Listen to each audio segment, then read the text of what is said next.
The Killing Bird film is one I believe I did. I was working in either Manila or Malaysia, and I was going to Europe, and the film was being shot either in Florida or New Orleans, I'm not sure, but it was a very hot shoot, I remember that.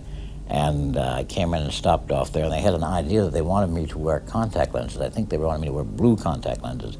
And I tried very valiantly to do that and failed miserably.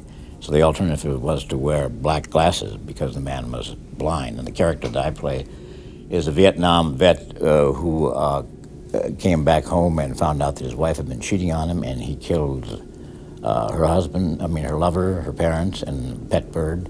And then, of course, the picture picks up again in the 80s, I guess it was, where some researching students find these various things that make them afraid. And that one of them is me, as I reappear, stalking about with my black glasses on.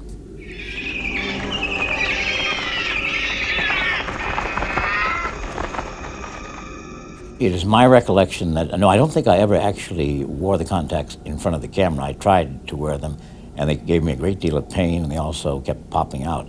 So whatever you may have seen in the early parts of the film, where it appears to be my eyes, probably was some sort of scientific trick some kind of prosthetic of some kind, or even more some kind of technology that allows you to put in eyes into people's heads. Since they can take legs away from people, they can put eyes in their heads, I guess. I believe there was a scene in the laboratory, in one of the laboratories, with birds, as I recall. And I don't have any aversion to birds, so I like all animals, and I enjoyed looking at and working with the birds. I worked with everything from elephants to baby tigers. Did a picture of the Hulk Hogan in Florida recently, where we worked with 2 baby tigers throughout the picture.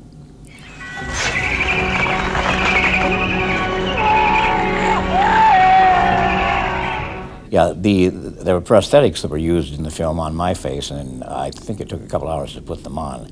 I probably did, because I once remember having played Woodrow Wilson, and we had to do a bald cap and a frozen face because he was paralyzed in the last years of his presidency, and that took almost an entire day. So I'm sure the Killing Bird must have taken at least half a day to get the face organized.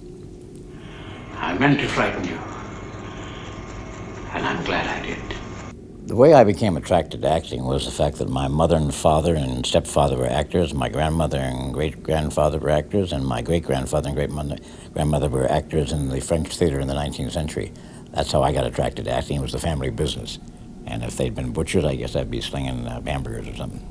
Well, I grew up in the theater in both New York City working around my parents, working as a child actor, a youthful actor, and my father was in radio in the 40s in New York, so I was around radio quite a bit. And I suppose I was most influenced as an actor by Marlon Brando and Laurence Olivier, who were at the peak of their game when I came into the business in the 50s. Now there's nothing left. Well, in that case, I guess we better be going. Wait. There is one thing. Well, as I recall, Teenage Caveman was a 10-day shooting schedule. Roger Corman actually directed Teenage Caveman. It was called Prehistoric World when I saw it. Supposed to be was a plea for disarmament because of the potential damage that nuclear weapons could do in the late 50s. But when they put it on the screen, they changed the title to Teenage Caveman. And it was written in kind of blank verse. That's what first attracted me to the film, because a guy named R. Wright Campbell, who had been nominated for Man of a Thousand Faces the year before for screenwriting, wrote this script, which was called Prehistoric World, as his plea for disarmament. And they changed it to Teenage Caveman, the title. I played the Teenage Caveman, and I was not a teenager when I played it, but it's quite a popular film, along with Jerry Lewis and other places in Paris. It's very popular in France, Teenage Caveman. They show it quite often. And I had many, many terrible experiences on the film regarding getting hurt. At one point, Roger wanted me to jump off a log into some water, and I said, "Are you certain, Roger, that water is okay? I mean, it's nothing, it's not dirty. I mean, I can see it's a little dirty or something." He said, "Oh, no problem, get out there and jump off." So I jumped off, and immediately I felt a sensation in it, and I thought, something's wrong here. And then he said, "Let's do it one more time," which is unusual to do more than one take for Roger, even whether he's directing or I'm producing. So I went back to the log, and as I got up on the log, I was slipping around. And what had happened was there was a bunch of glass underneath the water, and I had 21 stitches taken in my feet. They rushed me to the hospital, and I came back and put a skin-covered leather around my feet and did another take on it after I got my stitches in. And that was one of many, many accidents, we can call them, on that Roger Corman film. I was constantly going to the hospital because of things that were said to be what they were and they were not. Yes, toward the end of the film, there's a scene between me, the teenage caveman, and a dog fighting. I fight the dog. And having been to the hospital several times by that point, I said, Roger, is this a trained dog, or is this is this somebody you picked it up on the street or something and brought it in to act? It's an acting dog? He said, no, this is a vet. And he went through a whole thing about the dog. So I said, okay. So I looked at the dog, and he looked pretty mean to me. Anyway, they said, action. They let this dog go, and he jumped on me, knocked me down, bit my wrist, kicked me, spit on me, did everything a dog could possibly do. And then Roger wanted to do another one, and I said no. So the picture that you see on the screen of me and the dog, that's the only film of me, and I was hurt very badly once again by the dog. And there were other scenes that I was hurt very badly in the Teenage Caveman, playing the Teenage Caveman. Battle Beyond the Stars, starring Robert Vaughn.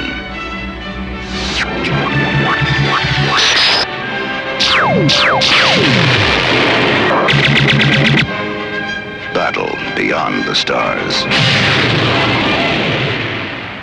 Battle Beyond the Stars was Roger's idea of trying to do the Magnificent Seven, which I was in space. And I was the only one available that time from the Magnificent Seven to actually be in Roger's film, but Roger did not direct that film. Well, there's no difference between low-budget pictures, whether they're done in Italy or America. They're low-budget pictures, and they got to have them done on time, and that's it. The clock is ticking from moment one, and if you have a 10-day schedule, you don't do 11 days because that's 10% of the budget. So you finish in 10 days. It doesn't make any difference whether you're shooting in Italy or Czechoslovakia or Yugoslavia, where I've done films, or Los Angeles or New York. They're all fast, very fast, very fast.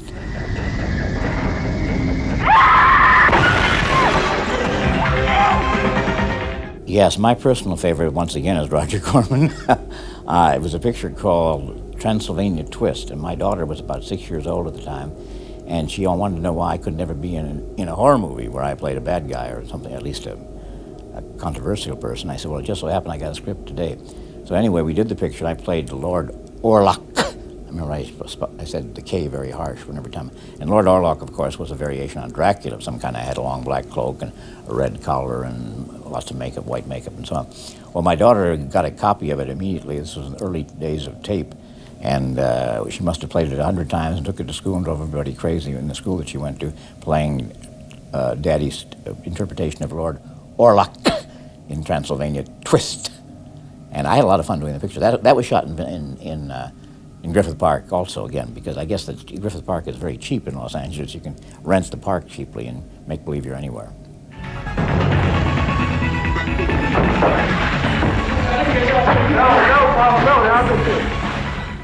Yes, I work with, as far as horror films are concerned, with two people, Boris Karloff.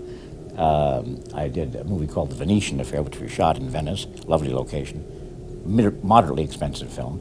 And he was an absolute gentleman. I mean, Boris Karloff was the total antithetical aspect of what he appeared on the screen. He was really a distinguished old British gentleman of the old school, lovely person to work with.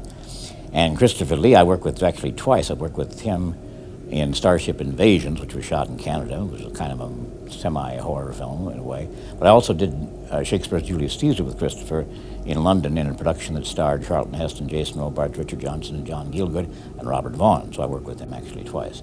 And he, once again, was a splendid gentleman. He moved over to Los Angeles to work in America, and I think he's still there because he found there was more chance for him to act in the States than there was in England, and he was right.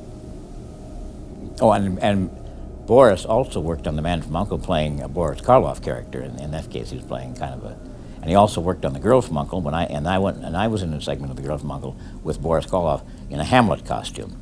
What that was all about, I have no recollection. But In The Man from U.N.C.L.E., he was in drag. He was in drag, and I guess I was in the Hamlet costume in The Girl from U.N.C.L.E., but this is 40 years ago. I'm lucky I remember my name.